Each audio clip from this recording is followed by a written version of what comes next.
Hello everyone, and welcome back to our interview series about staff publications and projects.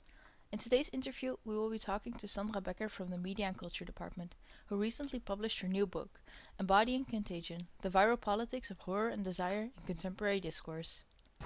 First of all, thank you so much for your time. I would like to start off with something a bit more about you. So could you tell me a bit more about yourself and your position at Utrecht University? Yeah. My name is Sandra Becker. I'm a lecturer in Media and Culture Studies at Utrecht University, and I only joined the university last November. Okay. What is your research focus and what are you most passionate about? Yeah, my research focuses on late 20s and early 21st century cultural history and pop cultural artifacts. I'm particularly intrigued by the interplay of gender discourses in society and gender portrayals in TV fiction. And in my PhD project, I have engaged with a portrayal of fatherhood and white masculinities in early 2000s US drama TV series, such as Breaking Bad, The Walking Dead, Mad Men, and Hung.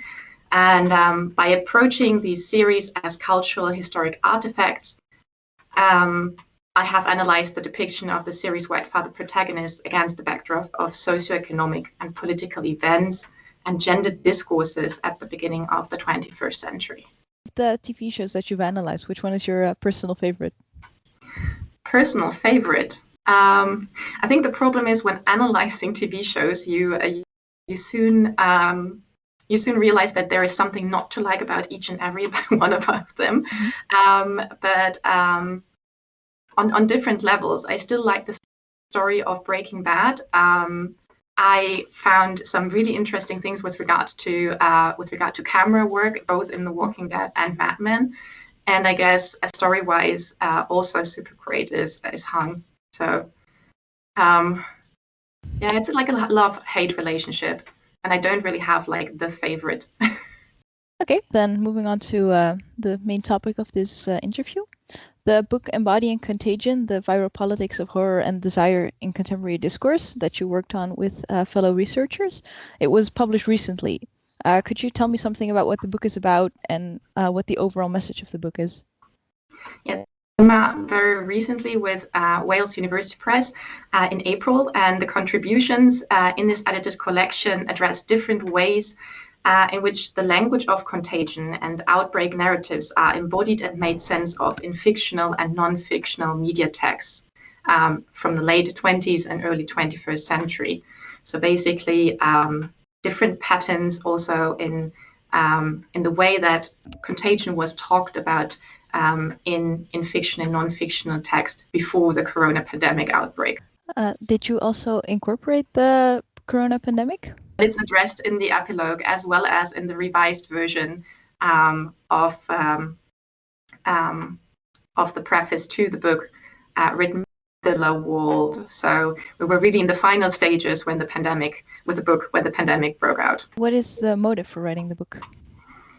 Yeah, the idea for the book goes back several years, interestingly also to something that took place in Utrecht. So it goes back to 2017 and the annual conference of the American Comparative Literature Association that was held in Utrecht, in which all three of us edited our work in a panel entitled Epidemic Anxiety. And the large interest and positive resonance from the audience supported our feeling that this was a topic that we wanted to explore further, and with us started to reach out to other international scholars from Europe, the US, and beyond, working on topics of contagion, zombies, and embodied otherness.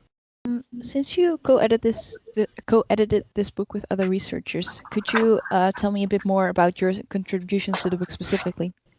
Yeah, sure. My own contribution to the collection focuses on a case study on the fictional apocalyptic TV series The Strain, written and produced, among others, by the famous Mexican director Guillermo del Toro. And it tells the story of this mysterious vampiric virus outbreak in New York City that starts spreading from there all around the world. But my focus then with analyzing the series is not on the virus or the later on sting-equipped monsters it produces, but on the portrayal of its white father protagonist and CDC medical doctor, Dr. Ephraim Goodweather. And I argue that the aim by Del Toro to re-gothicize the inspirational work, that is Richard Matheson's famous novel I Am Legend, together with a narrative dynamic that values Goodweather's role as father over his role as scientist, creates an anti-intellectual message that reflects on the cultural climate in the United States during that time, which led to the election of Donald J. Trump. And in fact, we're now taking it to the time of the corona pandemic. Not only does the series turn to fantasy and mythical tales to explain the origin of this mythical strain of empiric virus in the series, but Trump vehemently rejected to wear a face mask, so a medical device, in the COVID-19 pandemic, and instead called the virus an evil, invisible enemy. When working on this book, and by doing the research that you just told us about to add to it, what's the most surprising thing you came to realize? Yeah, this is then the part where I get now to the COVID-19 pandemic. And I think the most interesting and scaring thing that happened while we worked on the book was the actual outbreak of the corona pandemic in 2020. Mm-hmm. So in my reflection at the end of the book, in the epilogue, I mentioned that many overlapping patterns and symbols in the discussion of the corona crisis with earlier real life and fictional contagion narratives appeared. So a big part herein, for example, forms othering, so distinguishing between them and us. And this was sadly visible on both sides of the Atlantic right after the outbreak, with anti-Chinese or anti-Asian sentiments, resulting in xenophobic violent attacks, both verbal and physical, as well as here in the Netherlands with the racist carnival song by Radio 10 that was later on banned. And I hope I pronounced this correct in Dutch.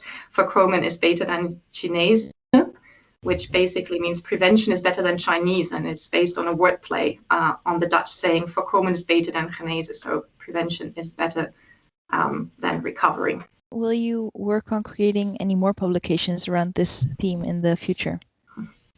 Well, I don't think directly on Embodying Contagion, but my dissertation, as I mentioned earlier, and at some point then hopefully its published version, will entail a chapter on the long-running AMC series The Walking Dead and the central role of white fatherhood in it.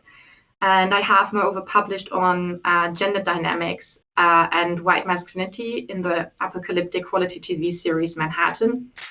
The article came out last year in the Italian-American Studies journal RSA, and it's entitled Beyond the Kaboom, Nostalgia, Gender and Moral Concerns in the Quality TV series Manhattan. So there, the focus is more on apocalypse and the bomb and gender dynamics. In the later seasons of The Walking Dead, like the main father figure in the series, he leaves the series. Do you think that's due to developments in gender diversity in series? This is a good question. I could only speculate. So in my analysis, I mostly focus on exactly all seasons up to that point. I would need to look it up again when exactly Rick Grimes is no longer the central character. But also, I think it's not that he's completely unimportant in that AMC had planned several spin-off movies. So I think he's still a central character and also a still potentially non-dead character. And the other thing would be speculating. But I think there is also other kind of ways of othering at work. And certain kind of femininities that are then being allowed to take center stage. And that would be also interesting to unravel further with regard to dynamics, not just of gender, but also of race and age and status, for example, like motherhood. Okay. Are there any other projects that you're currently working on and excited about? Yes, this is actually the message I quickly answered because more recently I've shifted my view onto a female-centered historical miniseries produced in Europe. And a first part of this research that I also have conducted again with another colleague of mine, with Berber Hagedorn, who works at University of Groningen, and it will be published in form of a blog on the website of Critical Studies in Television in the upcoming weeks, I hope. Sounds exciting. Yes, it is. And then there will be more to follow on the topic later on, hopefully in another collection. So that was a larger side project. Is there anything else you'd like to share with the viewers? Yeah, I think I would then just quickly pick up at the last question that you originally sent me. Anything you should take with you when watching your next zombie movie. Mm-hmm. So stay critical when watching any kind of post-apocalyptic series and movies, and pay attention to gender dynamics and underlying cultural values. Okay. Well, thank you very much. It was very nice talking to you, and I hope you have a great rest of the academic year. Yeah, thank you for reaching out.